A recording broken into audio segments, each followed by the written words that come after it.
Graças a Deus. Louvado seja o nome do Senhor Jesus. E é assim que eu quero iniciar essa live, glorificando o nome do Senhor, nosso Deus. Que bom estarmos aqui novamente e assim, juntos, podermos compartilhar a palavra de Deus. Essa palavra que para mim, quando compreendida, entendida e discernida no Espírito, então ela pode mudar, revolucionar vidas, tirar pessoas de um lugar e colocá-las em outro, mudar a realidade das pessoas, já que entendemos, como assim dito por Jesus, que estas palavras não são comida e nem bebida. Essas palavras ditas por Jesus, elas são espírito e são vida. As palavras que saíram da boca de Jesus, elas nunca tiveram o propósito de matar, de ferir, de machucar, nem de agredir a ninguém. Muito pelo contrário. A palavra de Jesus, ela vem para mudar a realidade de quem vive nessa condição. A realidade daquele que vive ferido, machucado. Já que nós entendemos que a maioria das pessoas que vivem assim, só vivem assim por causa da falta desse conhecimento de Jesus.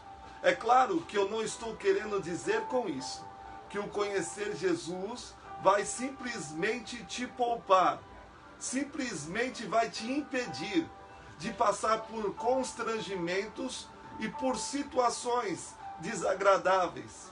É claro que você vai enfrentar muitas situações como todo mundo enfrenta, independente de crer em Jesus ou não. O que eu estou querendo dizer é que quando você compreende essa palavra e a discerne no seu espírito, tão logo, ainda que você passe por situações terríveis na vida, independente de qual seja ela, você estará sempre em paz, crendo que você não está sozinho, que você não está abandonado. É claro que muitas vezes nos sentimos assim sozinhos. Eu converso sempre com a minha esposa e sempre falo sobre esse assunto, principalmente das amizades, daqueles que dizem estarem dos nossos lados.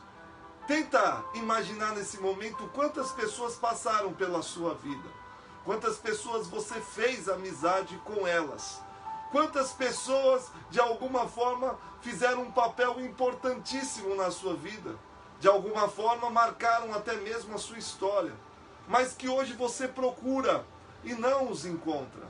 Hoje eles estão vivendo outras realidades. E por que estão vivendo outras realidades?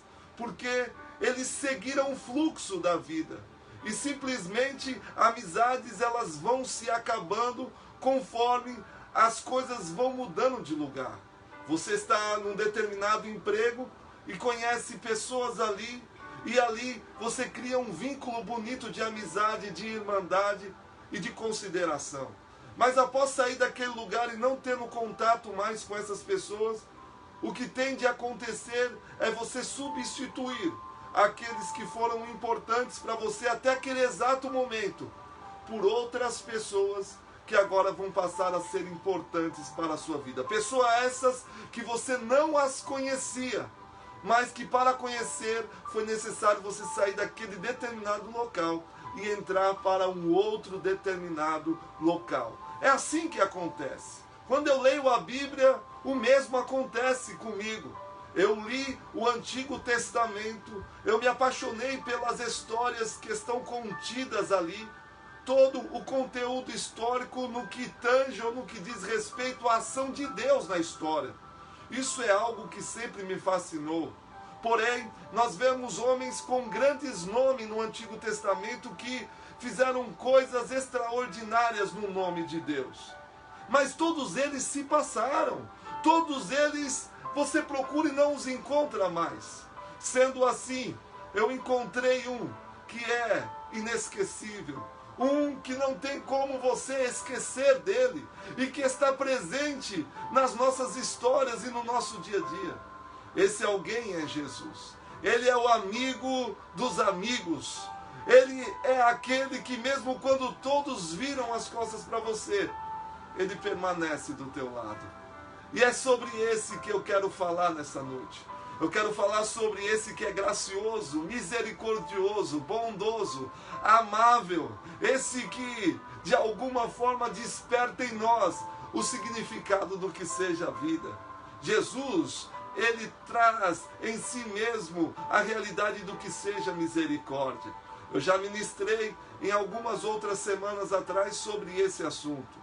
A misericórdia do Senhor simplesmente é a causa de nós não sermos destruídos. E eu dizia que diante de Deus não existe um justo sequer. O que se diz é que todos pecaram. Todos estão nivelados na mesma condição. Todos nós dependemos do Senhor. Sendo assim, todo o mérito vem do próprio Deus, parte de Deus. Nada sai de nós ao encontro de Deus. Tudo vem de Deus na nossa direção. O amor de Deus é unilateral. O que Ele espera é que esse amor ele venha a ser correspondido. O nosso Jesus, Ele demonstrou esse amor e essa misericórdia quando naquela cruz, morrendo e expirando nela, Ele estava reconciliando o mundo consigo mesmo, não imputando aos homens os seus pecados. O que se diz é que nós éramos inimigos de Deus, mas Ele nos reconciliou com Deus através da sua morte naquela cruz. Isso é maravilhoso, porque Jesus novamente nos aproximou de Deus, nos fez novamente poder regozijar desse encontro e dessa comunhão, da qual nós nos orgulhamos nos dias de hoje. Ainda que para muitos essa realidade está distante de nós, por conta da forma como eles vivem aqui. Mas quando nós discernimos essa palavra no Espírito, então nós entendemos que o Senhor ele está bem próximo de nós. Na verdade, Ele está dentro de cada um de nós. Ele é o Deus conosco. Ele é aquele que participa de tudo aquilo que acontece e tudo aquilo que diz respeito às nossas vidas. Mesmo quando tudo tenta mostrar o contrário. Então, falando sobre essa misericórdia, e você entendendo que não existe privilegiados, é assim que eu quero começar. Não existe aquele ente que seja mais queridinho para Deus. Para o Senhor, todos estão na mesma condição.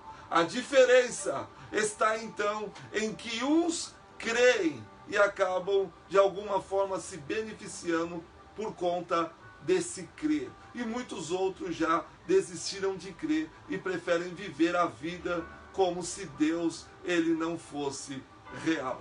Eu quero ler alguns versículos que estão em Lucas, capítulo de número 7, e quero fazer um paralelo com outro texto que está em João, capítulo de número 11.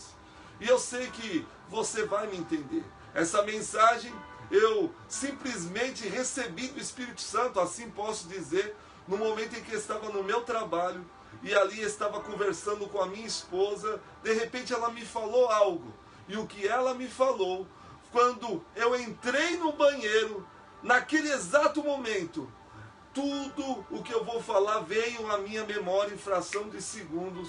Eu disse para ela: foi bênção, eu tenho certeza que será bênção para a tua vida também. Então vamos lá, Lucas capítulo de número 7, a partir do versículo de número 11, eu vou começar contando essa história que você já deve conhecer. Se você não a conhece, vai passar a conhecer. E nós vamos extrair daqui algo que seja importante, relevante e que possa de alguma forma servir para o nosso dia de hoje, esse dia atual de hoje. Então vamos à palavra e à reflexão da palavra de Deus. No capítulo 7 de Lucas, a partir do versículo 11, fala sobre a ressurreição do filho da viúva de Naim. Então, essa mulher, essa viúva, ela já começa na história vivendo um drama nos seus dias. Ela era viúva, significando dizer que ela perdeu o seu marido. E agora o que se diz é que ela está indo enterrar o seu filho. Isso é algo de uma dramaticidade muito grande. Isso comoveu nos seus dias e comove a cada um de nós quando conhecemos a história dessa mulher, que inicialmente parece ser triste, inicialmente parece ser uma história catastrófica, mas que nós vamos ver que no final, o final vai ser feliz. E quando eu olho para a história dessa mulher, é a história de tantos, eu me alegro, eu regozijo, porque o início, ainda que não compreendido por nós, parece ser de fracasso, de derrota, de destruição.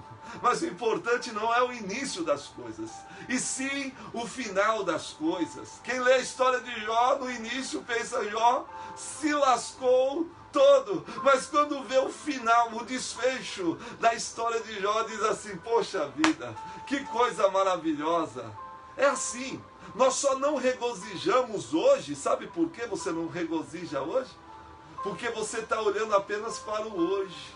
Você não consegue enxergar o amanhã.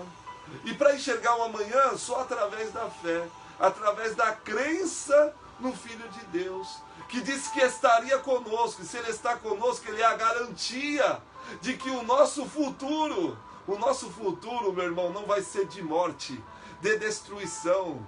Deus não desenhou uma sepultura para você. O que Deus tem para você é vida, e vida eterna. Então entenda isso.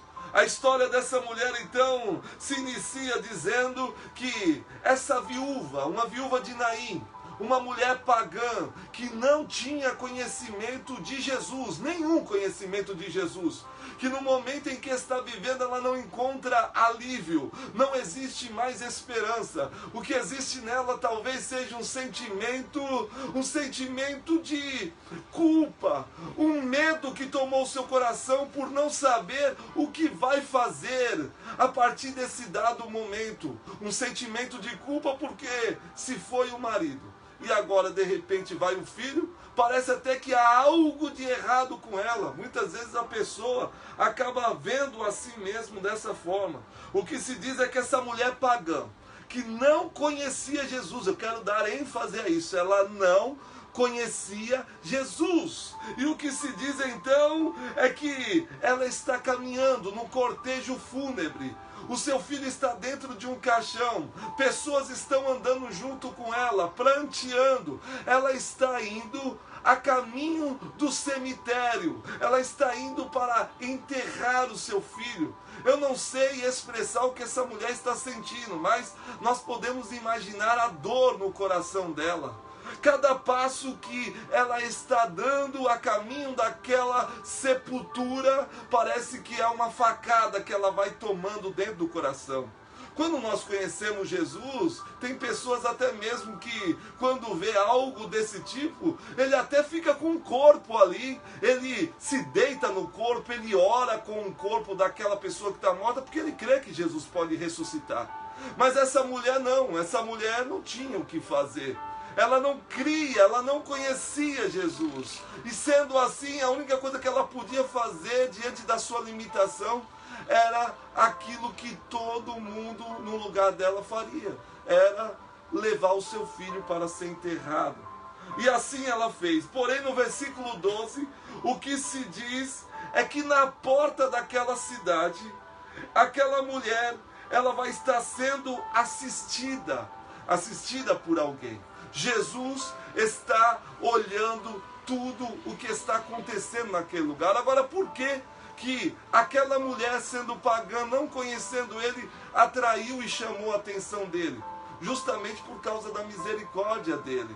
É a misericórdia de Deus que faz com que Deus visite as pessoas, independentemente do local onde elas se encontram. Essas pessoas que estão sofrendo aos milhares, elas sempre chamaram a atenção de Deus, ainda que muitos não honrem a Ele.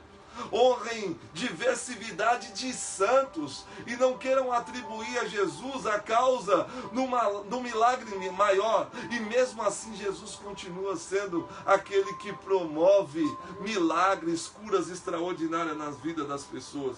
O que se diz no versículo 13 é que ele está olhando para ela, ele está enxergando essa mulher. Talvez você que esteja me assistindo nesse momento, talvez você não saiba nem quem é Jesus. Talvez você nunca leu absolutamente nada do que esteja escrito na Bíblia. Talvez a sua compreensão acerca de Jesus equivale a absolutamente nada. Eu não sei nem do que se trata. Mas eu quero dizer algo a você. Mesmo você não o conhecendo, Ele te conhece. E Ele te conhecendo, Ele não te deixou. Ele não fez caso. Ele olhou para você. Ele não fez pouco caso. Muito pelo contrário. Ele está te olhando. Ele está te assistindo. E Ele está pronto para realizar algo na tua vida. Ele olha para aquela mulher. O que se diz no texto é que Ele se compadece dela. E ele se compadece dizendo: não chore. A pergunta que se faz é: como não chorar, sendo que eu perdi o meu marido, agora eu estou indo enterrar o meu filho? Como não chorar se a minha vida simplesmente acabou, se não tem como dar continuidade, sendo que o que aconteceu na minha vida, essa tragédia toda, é a causa de um impedimento maior, da onde eu não sei nem o que vou fazer depois que eu sair daqui.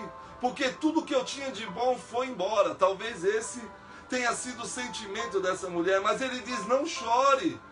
E quando ele está dizendo para ela não chore, é porque ele sabe que aquela história não vai continuar do mesmo jeito que está. A história dessa mulher parecia até ser uma história de maldição, de sentença sobre a vida dela, mas tudo isso estava prestes a ser quebrado. Porque aonde Jesus chega não existe mais karma, maldição, não existe mais lugar para essas coisas místicas, nem para encantos, feitiçaria. Aonde Jesus chega, ele destrói com todos esses tipos de aparato e ele traz vida. E o que vai ser dito aqui é que Jesus, ele coloca a mão no esquife, no caixão, ele vai dizer para os que estão conduzindo o caixão para parar, ele coloca as suas mãos, ele manda o menino levantar, e o que é surpreendente, o menino ouve a voz de Jesus mesmo estando morto e o atende. Olha só, não importa se o cara esteja morto, se Jesus falar, até o morto o consegue ouvir. Eu imagino que a mãe dele dizia: filho, levanta, filho, acorda.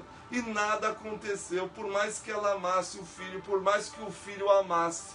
Mas diante da palavra de Jesus, você vê aí o resultado, você vê a resposta. Olha só, Jesus põe a mão, aonde ele põe a mão, olha só, as coisas têm que parar. A morte, ela deixa de dar continuidade, ela tem que parar, porque a vida chegou, entrou em cena, e agora a história dessa família não vai ser mais em direção à morte, mas vai ser em direção à vida. O que vai acontecer é que o menino se sentou e o menino começa a falar, e Jesus o devolveu à sua mãe, e todos ficaram possuídos, e todos ficaram atemorizados, e todos glorificavam a Deus, dizendo: um grande profeta se levantou e Deus visitou o seu povo. Aquela história, essa história foi compreendida como uma visitação de Deus em um lugar aonde as pessoas talvez imaginassem que isso não seria possível. Deus visitou aquelas pessoas. Veja que não foi um evangelista que foi até lá, não foi um apóstolo que foi até lá. Ninguém foi. Quem foi até lá? Foi o próprio Jesus. Significando dizer que quando ele quer realizar as suas obras, ele não depende de quem quer que seja, ele não é limitado, ele tem os seus meios, as suas formas. E quando você não deseja fazer, e quando você faz acepção de pessoa e decide que essas pessoas não fazem parte daquilo que você chama de família de Deus, Deus, ele só para te contrariar, ele vai até lá, ele faz acontecer para mostrar para você, sabe o quê? que as coisas não dependem de você, depende dele. E muitas vezes essas pessoas que não conhecem a Deus, eles passam de alguma forma a desfrutar daquilo que você está o tempo todo tentando desfrutar e não consegue.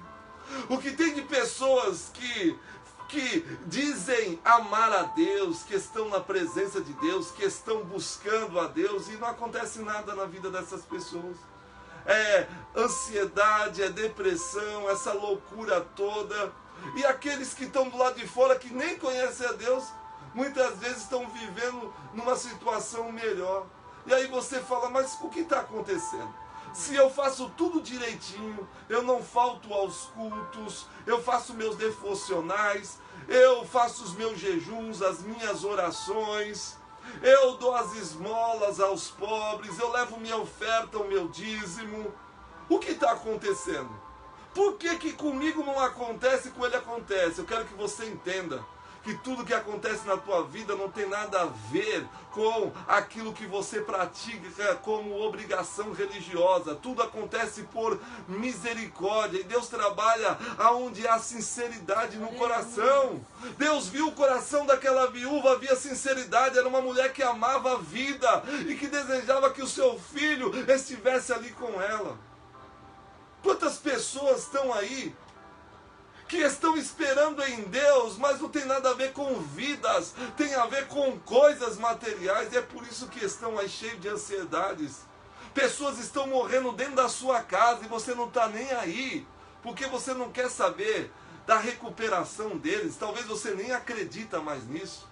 Você quer é que Deus venha colocar as mãos, que Deus venha anunciar algo, que venha satisfazer os seus caprichos, as suas vontades, mas isso não tem nada a ver com vida. Que se Deus fizer, ao invés disso promover vida, vai causar a morte de pessoas, principalmente da sua. Olha só, ele atende a necessidade de uma mulher pagã. Uma mulher que não tem conhecimento nenhum de evangelho, de Jesus, de nada. Mas ele foi até lá. Isso é misericórdia, isso é graça. Graça é favor e não tem nada a ver com o que eu faço. Tem tudo a ver com a disposição de Deus em fazer o bem, em favor de quem quer que seja. Enfim, essa é a história dessa mulher no capítulo 7. Ela volta para casa feliz. Essa mulher teve a restituição. Agora a história dela passou a ser uma outra história. Não tinha Jesus na história dela, agora tem Jesus. Não tinha vida na história dela, agora tem vida. Não tinha esperança na história dela, agora tem esperança. E a vida dela segue. Ela vai seguir, eu tenho certeza que com gratidão, contando para o filho todos os dias aquela história e testemunhando para todo mundo o que Jesus fez. Afinal de contas, o menino saltou de dentro do caixão e voltou para a realidade da vida. Algo inédito aconteceu. Eu quero fazer um paralelo dessa história com a história que está em João, capítulo de número 11. Perceba que em João, capítulo 11, nós vamos ver uma outra questão que envolve a morte. Nesse primeiro caso que nós contamos, a morte já aconteceu. Tudo se inicia com um cortejo fúnebre. A criança já está dentro do caixão, tudo já está sendo preparado para o que seja velório, enterro e sepultura. Agora, nessa segunda história, não há morte ainda presente. O que existe é uma doença. E eu quero que você preste atenção. Em João capítulo de número 11, vai falar sobre a ressurreição de Lázaro. E o que se diz no versículo 1 é que estava enfermo Lázaro de Betânia, da aldeia de Marta e Maria, sua irmã. Diferente de Naim, que era um lugar pagão, aqui já era Betânia. Betânia era um lugar onde Jesus ia muitas vezes. Então, pessoas ali em Betânia conheciam a Jesus. Jesus não era desconhecido. Em Naim ele era, totalmente. Ninguém sabia quem ele era. Mas aqui, em Betânia, não. Betânia, eles conheciam a Jesus, tinham até uma certa comunhão com Jesus. Veja comigo na continuação. Essa Maria, cujo irmão Lázaro estava enfermo, era a mesma que ungiu com bálsamo o Senhor e lhe enxugou os pés com seus cabelos.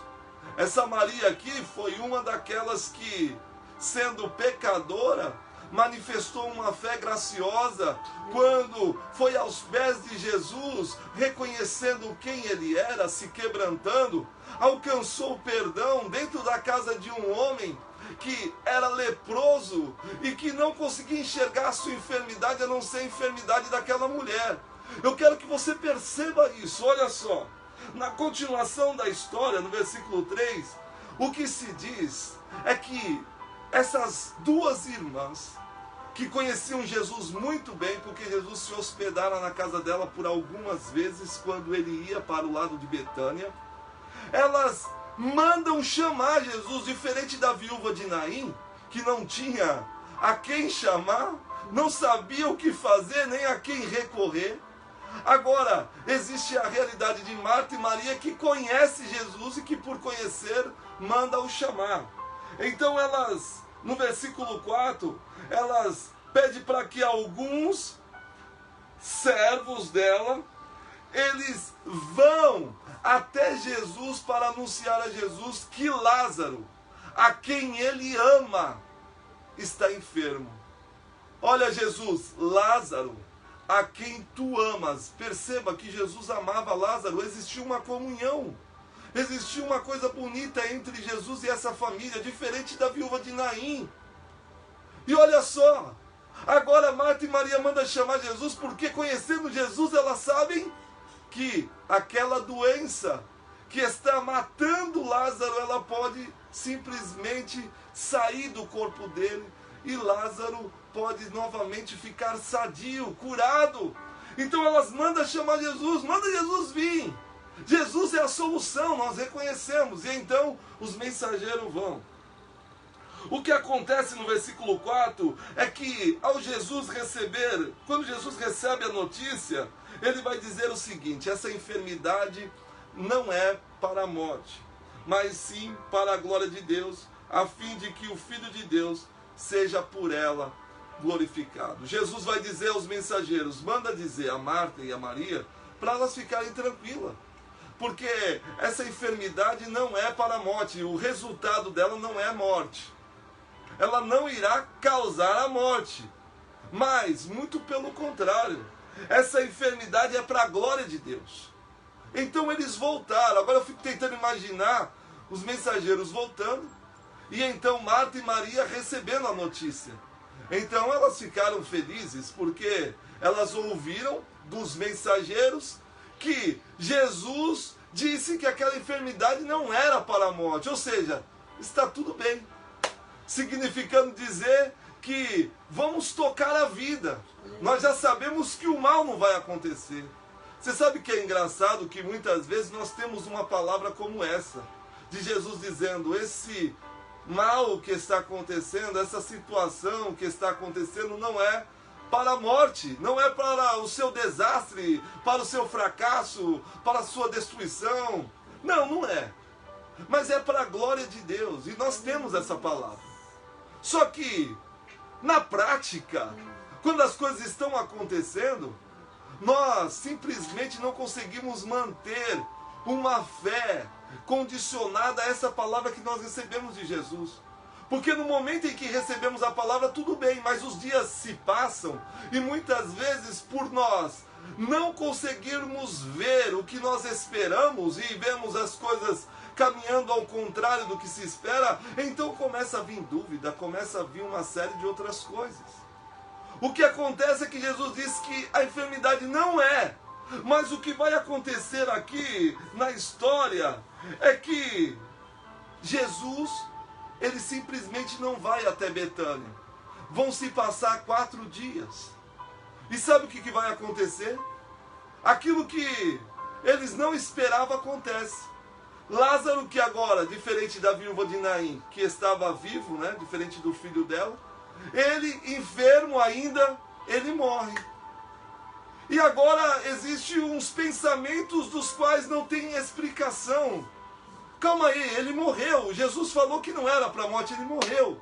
E agora, o que nós vamos fazer? Vamos esperar Jesus. E aí eu fico imaginando que mesmo Lázaro estando morto, diferente da viúva de Naim, que não tinha o que fazer e já teve logo que ir sepultar o filho, Lázaro estando morto e Jesus não chegando, eu imagino que Marta e Maria falou, vamos esperar mais um pouco, eu acho que ainda dá tempo. Mas Jesus não apareceu e elas tiveram que enterrá-lo ainda que contra a vontade.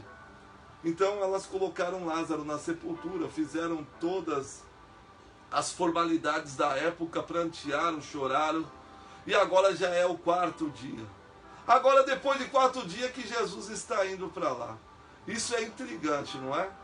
Aí, o que se diz é que todo mundo lá já está vivendo praticamente conformado, a morte de Lázaro já ocorreu, não tem como reverter o processo mais, porque agora, depois de 4 dias, o corpo já está em estado de putrefação, já está apodrecendo o corpo, já está completamente descaracterizado.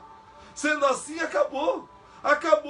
E aí elas nem mandam mais ninguém ir atrás de Jesus, não se fala mais de Jesus, porque parece que elas estão até decepcionadas com Jesus. Talvez você que esteja me assistindo esteja decepcionado, já ouviu tanta coisa boa, né? De que Jesus está agindo e que coisas que estão acontecendo na sua vida não vão ser para o teu caos. Mas diante de tudo que vem acontecendo, talvez você já não queira nem ouvir mais falar no nome de Jesus. Ó, nem fala esse nome perto de mim. Eu quero que você perceba que lá em Naim, aquela mulher não consegue parar de falar de Jesus. Aqui em Betânia, ninguém quer falar o nome de Jesus. Porque é fácil falar o nome de Jesus quando se vê milagres, bênção, vitórias. Difícil é continuar falando no nome de Jesus quando se perde alguém que se ama, quando fica falido, quando o credor está na sua porta batendo. Aí você não aprendeu a lidar com essas coisas, aprendeu que Jesus tem que atender você na hora que você deseja, Ele tem que fazer as coisas na hora que você o chama. Você acha que você vai falar, vem Jesus, e Ele vai sair correndo ao teu encontro. Veja que a amizade de Marta e Maria era tão grande que elas mandaram o mensageiro simplesmente dizer, olha, manda Jesus vir. É assim que nós tratamos Jesus? É dessa forma? Não, meu irmão. Não é assim. Jesus não vai vir atender as nossas vontades simplesmente porque nós dizemos que somos os seus irmãos, porque Ele é o primogênito, ou porque somos filhos de Deus. Não. Ah, mas eu me batizei nas águas, eu sou um homem que tem um certo ofício dentro da igreja, eu participo de todos os trabalhos que são feitos. Ah, é? E Jesus deixou o Lázaro morrer? Deixou? Mas não fica triste não, meu irmão. Isso não tem nada a ver com o que você está fazendo de trabalho para o Senhor.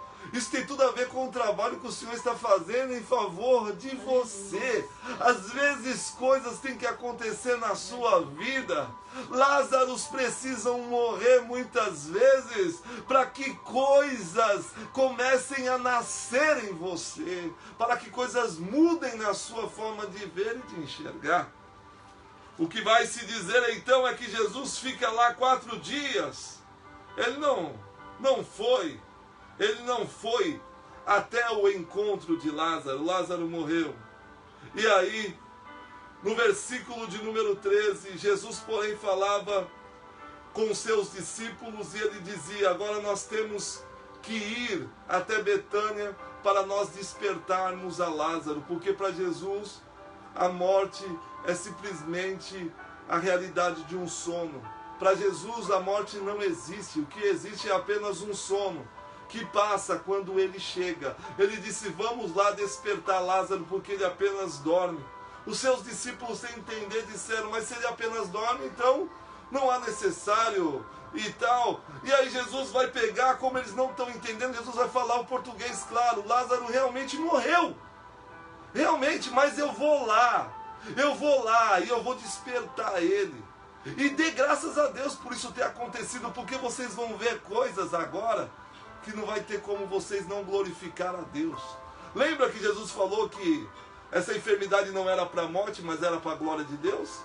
Tinha que ser para a glória de Deus, porque o Filho de Deus iria ser reconhecido como aquele que é a ressurreição e a vida.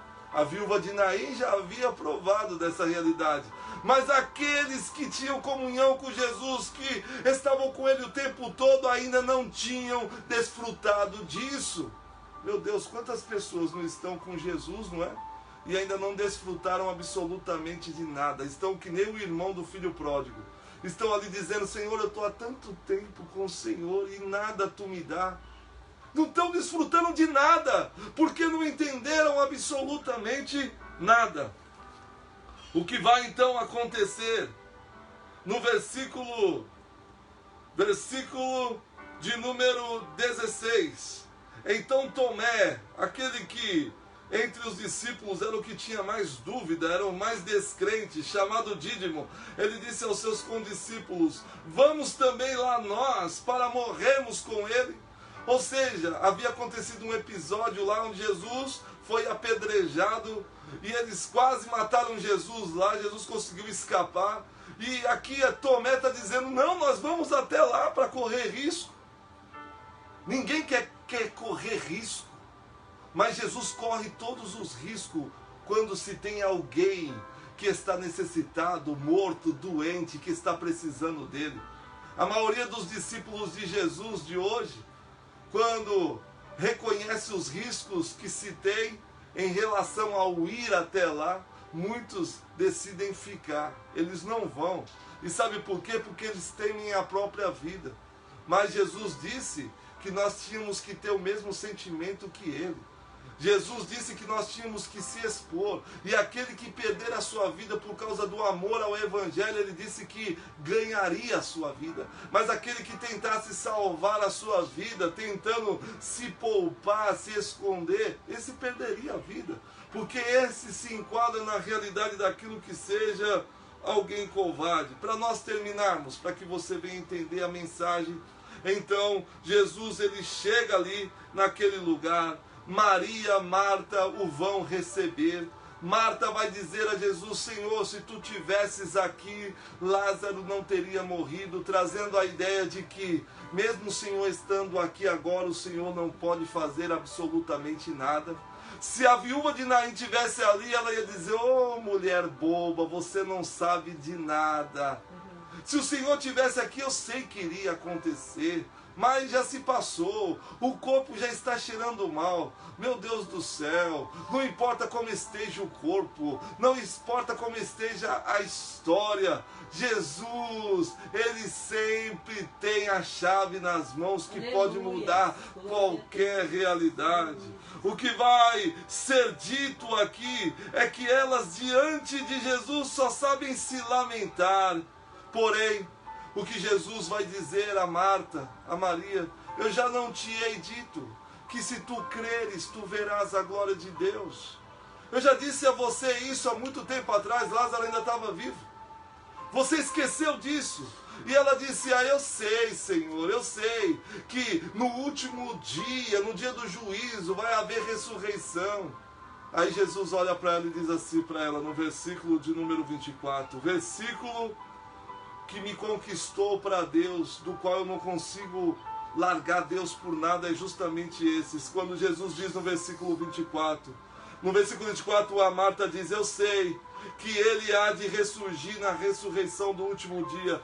Disse-lhe Jesus, eu sou a ressurreição e a vida, e aquele que crê em mim, ainda que estiver morto, e viverá, e todo o que crê em mim não morrerá. Aleluia. Eternamente. Crê nisto.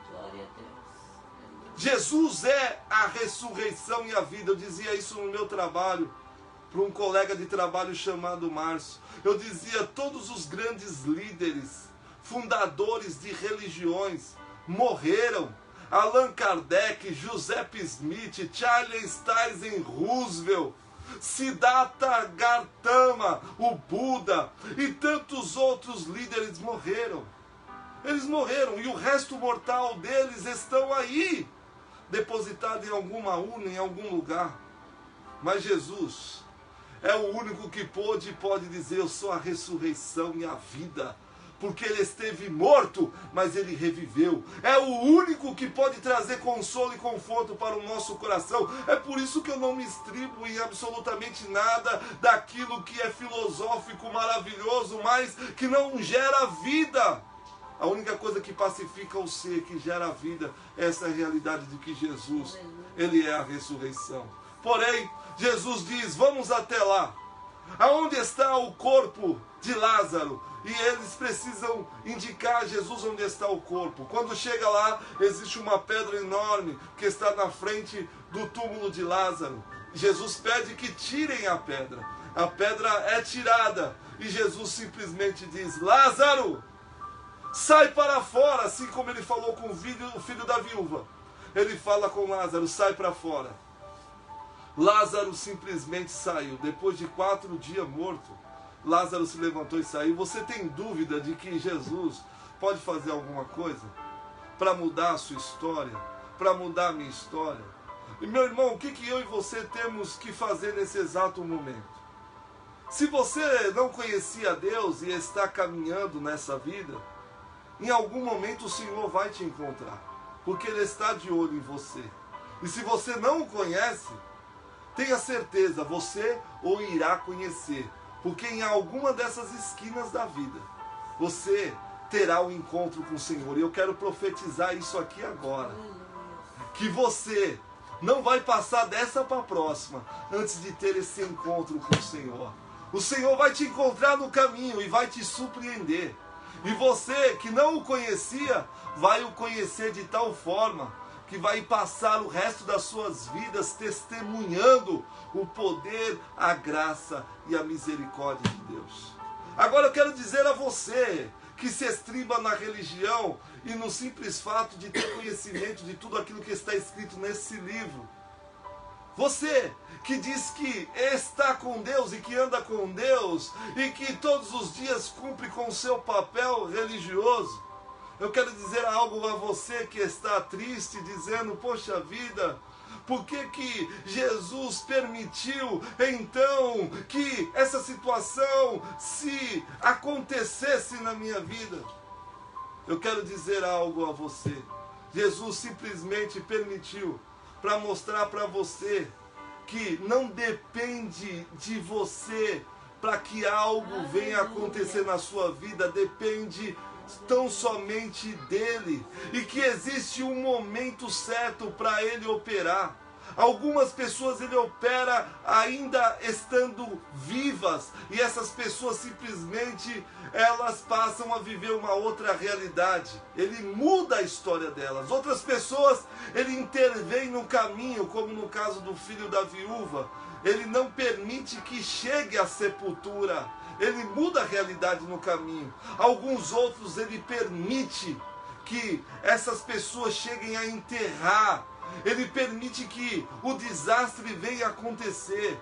Mas se ele permite isso acontecer, é porque ele quer se apresentar, não só para você, mas para todos os que estão à sua volta. No caso da viúva de Naim, o que se diz é que ali ninguém conhecia Jesus, então ele não fez muita média. Ele foi lá, mandou ver, o menino ressuscitou. Mas aqui em Betânia foi totalmente diferente a história. Mesmo porque você vai percebendo que pelo simples fato de Jesus amar Lázaro e Lázaro amar Jesus, isso não mudou absolutamente nada o fato de que Jesus simplesmente não o atendeu na hora que ele esperava. Mas não significa dizer que Jesus não o atenderia, porque a palavra que saiu da boca de Jesus foi: essa enfermidade não será para a morte. Eu estou passando por um processo. Eu tenho certeza que você que está me ouvindo deve estar passando por algum processo na sua vida que você não esteja entendendo. Mas uma coisa eu vou te dizer: nada do que está acontecendo é para a sua morte.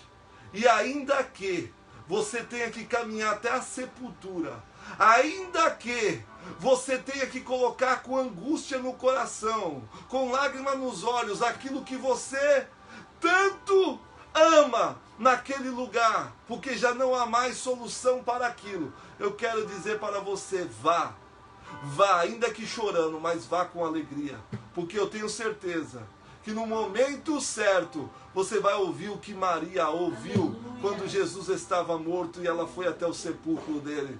Ele vai dizer: Maria, mulher, o que tu vieste fazer aqui? Você veio procurar entre os mortos aquele que vive.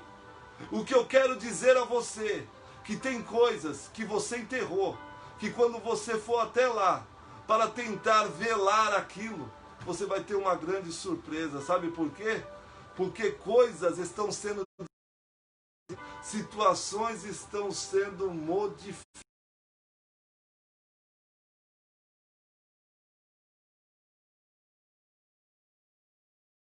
O Senhor vai ser glorificado.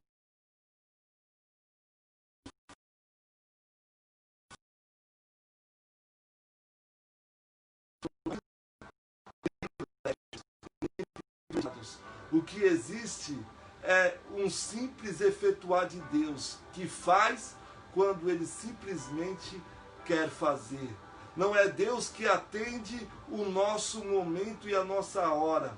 Muito pelo contrário, Ele atende o momento e a hora dele. Porque quando Ele fizer algo nas nossas vidas, tudo vai ser para glorificar o nome dele e não para glorificar o nosso. Agora, existem casos que o Lázaro vai morrer e não vai ressuscitar.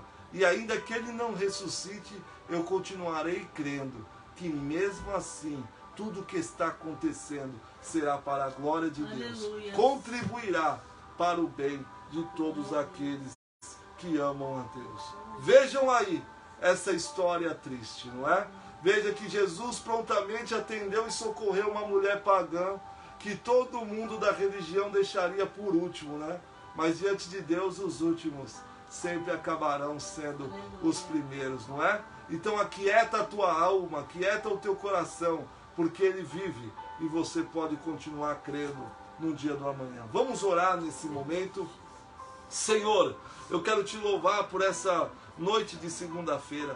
Eu quero te louvar por essa mensagem que foi ministrada, Senhor.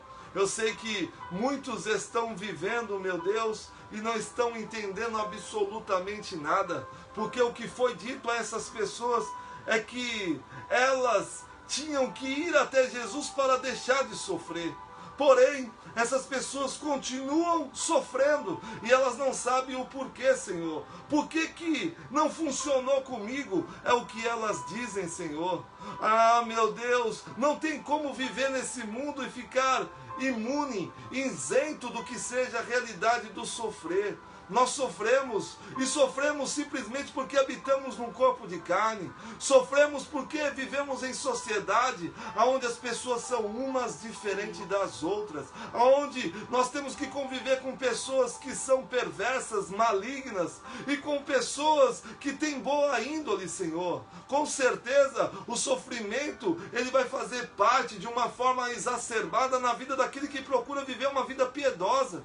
Porque no nosso país parece que é proibido se viver de uma forma coerente, correta, decente, porque parece que todo mundo sempre escolhe o caminho que seja contrário a esse. A maioria das pessoas que sobrevivem nesse mundo, elas sabem que para sobreviver elas têm que fazer algum tipo de coisa que venha favorecer a ela. É onde inicia os enganos, os engodos, as tramóias, os coluios, para poder alcançar alguma coisa. Em contrapartida, aquele que está se esforçando para conquistar as coisas através do seu trabalho tem uma dificuldade imensa. Sabe por quê? Porque aqueles que estão tomando conta de todas as coisas, eles dizem é meu, e eles não têm prazer em ver absolutamente ninguém conquistando alguma coisa, Senhor. Mas eu te peço, meu Deus, que o Senhor venha intervir, que o Senhor venha mudar essa história. Eu acredito, meu Deus, que mesmo vivendo nesse mundo hostil, nesse mundo terrível, meu Deus, onde o caos está instalado, nós podemos viver a realidade do que seja o paraíso. Meu Deus, nós podemos dar testemunho do teu poder e da tua glória, Senhor. Pai, eu recebi um folhetinho essa semana que dizia: deixe de sofrer. Abra esse folhetinho e aprenda como deixar de sofrer. E aí, quando eu abri o folhetinho, o que eu encontrei foi culto de segunda-feira do empresário, culto de terça-feira, o culto da libertação, quarta-feira, o culto do Espírito Santo, quinta-feira, o culto da família, sexta-feira, o culto não sei do que, e aí não tinha mais nada contido ali. E eu falei, meu Deus, quer dizer que para mim deixar de sofrer, eu preciso ir em algum desses cultos? Isso é mentira, isso não é verdade. O que eles estavam querendo dizer é uma grande farsa. Quando se diz deixe de sofrer e venha no culto da prosperidade, ele está querendo dizer indiretamente que você, de alguma forma, vai sair do fundo do poço, porque eles vão te ensinar a ser empresário. Quando eles dizem venha no culto da cura, você vai deixar de sofrer porque não vai ficar mais doente, porque nós vamos te dar a cura. Eles te oferecem isso, é uma propaganda, é um marketing. Quando você chega até lá, você descobre que não é assim que as coisas funcionam, porque o homem nunca conseguiu determinar quando Deus iria agir. Não foi Marta, não foi Maria, não foi ninguém que conseguiu dizer para Jesus é agora. Quem decidiu a hora foi Jesus. Quem decide o momento é Jesus. Jesus pode te curar aí agora. Jesus pode fazer algo na tua vida agora. Você crê, meu irmão? Abre o teu coração. Jesus toca nessa pessoa aí. Não importa onde ela se encontra, meu Deus, se ela está no meio do paganismo ou no meio da religiosidade, não importa onde essa pessoa esteja, alcança ele, alcança ela, alcança com o teu poder, realiza o milagre, alcança, meu Deus, o Alexandre, meu Deus, que todos os dias praticamente fala comigo e que não está suportando mais a realidade que ele está vivendo com a Márcia. Coloca as tuas mãos, Senhor, muda o cativeiro desse rapaz, meu Deus, muda o cativeiro que muitos estão vivendo. Eu creio, meu Deus, que nada do que está acontecendo é para nossa ruína, para nossa morte. E quando se esgotam os recursos, aí você vê como a mulher do fluxo de sangue, você vê o poder de Deus. O poder de Deus está se manifestando aí. Independente de quem você seja, independente daquilo que você escolheu como forma de vida, Deus está indo ao teu encontro. E se você crê, então receba o milagre de Deus na tua vida. É sonhos sendo ressuscitados, são projetos que estão sendo ressuscitados, é fé que está sendo ressuscitada no teu coração, é Deus mudando a tua história. Deus, eu coloco, Senhor, no nome de Jesus, todas essas pessoas nas tuas mãos. E eu te peço que da mesma forma que o Senhor agiu com a viúva de Naim, que da mesma forma que o Senhor agiu, meu Deus, com Lázaro de Betânia, o Senhor venha agir na vida dos meus irmãos. Pois para ti, Senhor, não há acepção de pessoas. Eu te louvo, eu te bendigo nessa noite. Obrigado, Senhor.